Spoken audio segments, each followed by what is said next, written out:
สวัสดีครับวันนี้ผมจะมาพูดถึงศิลปะแห่งการรับฟังเชิงโน้มน้าวครับจากหนังสือ Think Again คิดแล้วคิดอีกครับเบ็ตตี้ครับเดินป่ามาเป็นระยะทางราวๆประมาณ13กิโลเมตรแล้วแต่เขาก็ยังไม่เห็นวี่แววของสิ่งมีชีวิตครับการเดินทางไกลไม่ใช่เรื่องแปลกใหม่สำหรับเธอเนาะเติบโตมาในภาคเหนือของประเทศยูกันดาครับสมัยนั้นเธอต้องเดินเท้าไปโรงเรียนเป็นระยะทาง6กิโลเมตรครับและประทังชีวิตด้วยอาหาร1มื้อต่อวันนะครับแบบครอบครัวใหญ่ที่ลุงของเธอมีภรรยา8คนในภายหลังเธอไต่เต้าจนได้ทำงานในรัฐสภาของยูกันดาครับและได้ทำเรื่องท้าทายที่ไม่มีเพื่อนร่วมงานคนไหนของเธอกล้าทำนั่นคือพยายามสร้างสันติภาพกับหัวหน้ากลุ่มกบฏครับโจเซฟโคนีเป็นผู้นำกองทัพต่อต้านของพระเจ้าครับในช่วงทศวรรษที่1990ครับซึ่งเป็นเวลาก่อนที่เขากับกลุ่มกบฏจะเข้าก่อสังหารผู้คนมากกว่า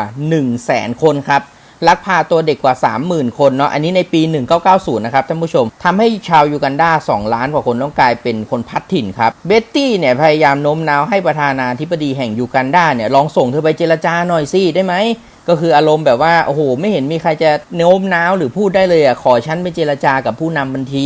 อะไรแบบนี้เนาะจะได้ยุติความรุนแรงเธอติดต่อกับกลุ่มกบฏได้ในที่สุดครับหลังจากพยายามอยู่นานหลายเดือนคนกลุ่มนี้รู้สึกเหมือนถูกสบประมาทครับความเป็นไปได้ที่อาจจะต้องเจรจากับผู้หญิงเนี่ยนะก็คือเบ็ตตี้เป็นผู้หญิงถูกไหมท่านผู้ชมเราจะไปเจรจากับหัวหน้ากลุ่มก่อกบฏแบบลดความรุนแรงลงเถอะเธออะไรเงี้ยมันก็คงยากอะเนาะเบ็ตตี้ก็เจรจาต่อรองจนได้รับอนุญาตให้เข้าพบโคนี่ครับในไม่ช้าเนาะก็เรียกเธอว่าคุณแม่เลยฝั่งนั้นเรียกเบ็ตตี้ว่าคุณแม่เลยนะครับและถึงขั้นตกลงจะออกจากป่าเพื่อเริ่มการเจรจาสันติครับถึงแม้ความพยายามในการสร้างสันติภาพจะไม่เป็นผลสำเร็จครับแต่การเปิดใจให้โคนี่ยอมพูดคุยได้ถือเป็นความสำเร็จที่น่าทึ่งแล้วครับความพยายามในการยุติความรุนแรงครั้งนั้นทำให้เบ็ตตี้ได้รับการเลือกเป็นสตรีดีเด่นแห่งปีของยูกันดาครับ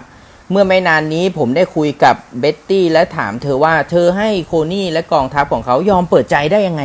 หัวหน้ากลุ่มกบฏเลยนะเบ็ตตี้อธิบายว่าหัวใจสำคัญไม่ใช่โน้มน้าวหรือแม้แต่เกลี้ยกล่อมแต่เป็นการรับฟังต่างหากการรับฟังที่ดีไม่ใช่การแค่พูดให้น้อยลงนะครับ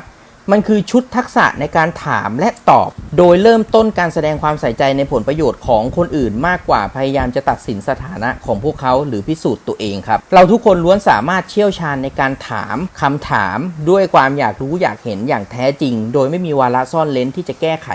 นะครับช่วยเหลือให้คำปรึกษาโน้มน้าวหรือทำให้ถูกต้องได้นะดังที่นักข่าวชื่อเคทเมอร์ฟี่เขียนไว้ว่าอำนวยความสะดวกให้อีกฝ่ายได้แสดงความคิดเห็นของตัวเองอย่างชัดเจนครับการพยายามทำให้คนอื่นเปลี่ยนแปลงนั้นอาจเป็นงานที่ยากลำบากเพราะต่อให้เรามีเจตนาที่ดีที่สุดเราก็อาจจะถลำเข้าสวมบทนักเทศที่ยืนอยู่บนแท่นแล้วก็กลายเป็นอัยการแถลงคำข่าวปิดคดีหรืออะไรเงี้ยหรือเป็นนักการเมืองที่กล่าวสุนทรพจน์ซ้ำซากเราทุกคนล้วนมีความเสี่ยงที่จะเกิดปฏิกิริยาแก้ไขอัตโนมัติครับตามที่มิลเลอร์และโรนิกอธิบายเอาไว้ว่าซึ่งก็คือความปรารถนาที่จะแก้ไขคำตอบและเสนอคำตอบครับนักสัมภาษณ์เพื่อสร้างแรงจูงใจที่เชี่ยวชาญและที่จะต่อต้านปฏิกิริยาแก้ไขอัตโนมัติเอาง่ายๆเวลากระดูกหักผู้คนอาจจะอยากให้แพทย์รักษาใช่ไหมครับแต่ถ้าเป็นเรื่องของปัญหาที่เกี่ยวกับหัวใจอะไรเงี้ยพวกเขามักต้องการความเห็นอกเห็นใจมากกว่าการรักษาหรือการแก้ไขนั่นคือสิ่งที่เบ็ตตี้ตั้งใจจะมอบให้คนประเทศยูกันดาครับเธอเริ่มเดินทางไปในพื้นที่ชนบทเพื่อเยี่ยมเยียนค่ายสำหรับผู้พัดถิ่นในประเทศนะครับเธอคิดว่าบางคนอาจมีญาติอยู่ในกองทัพนะครับของโจเซฟโคนี่ไอหัวหน้ากบฏนั่นนะและอาจรู้ว่าเขาอยู่ที่ไหนอะไรแบบเนี้ยถึงแม้เธอจะไม่ได้รับการฝึกฝนเรื่องสัมภาษณ์เพื่อสร้างแรงจูงใจแต่เธอก็เข้าใจในปรัชญาของการสัมภาษณ์นี้โดยสัญชาตญาณครับในค่ายแต่ละแห่งเนี่ยเธอประกาศกับผู้คนว่าเธอไม่ได้มาที่นี่เพื่อสั่งสอน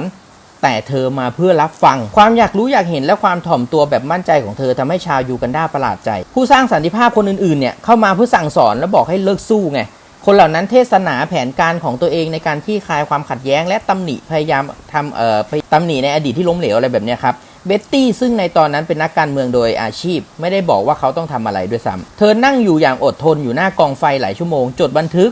พูดแทรกเป็นครั้งคราวเพื่อตั้งคำถามครับถ้าคุณอยากด่าทอฉันก็เชิญตามสบายเลยอันนี้เบ็ตตี้บอกหัวหน้ากบฏเนาะถ้าเธออยากด่าทอฉันก็ตามสบายเลยถ้าคุณอยากให้ฉันไปฉันก็จะไปเพื่อแสดงให้เห็นถึงความมุ่งมั่นที่จะสร้างสันติภาพครับเบ็ตตี้ยอมอาศัยอยู่ในค่ายแม้พวกเขาจะขาดแคลนอาหารและสุขอนามัยที่เหมาะสมนะครับเธอเชื้อเชิญให้คนมาระบายความคับข้องใจและแนะนำมาตรการเยียวยาที่ควรทำพวกเขาบอกเธอว่า การที่คนนอกให้โอกาสพวกเขาได้แสดงความคิดเห็นนับเป็นสิ่งที่หายากและน่าชื่นชมครับเธอให้อำนาจพวกเขาในการสร้างวิธีแก้ปัญหาของตัวเอง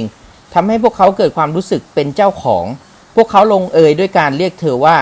แม่ครับเป็นคำที่แสดงความรักต่อผู้อาวุโสนะครับ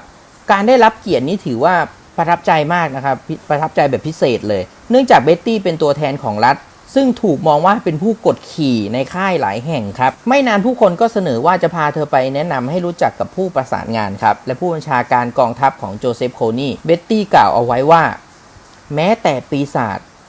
ก็อยากให้คนอื่นรับฟังเหมือนกันนะครับถ้าท่านใดชื่นชอบนะครับก็อย่าลืมกดไลค์กด Subscribe แล้วก็ถ้ามีข้อความคิดเห็นแลกเปลี่ยนหรือจะแนะนำอะไรคอมเมนต์ด้านล่างได้เลยนะครับสำหรับวันนี้ขอตัวลาไปก่อนขอบคุณครับ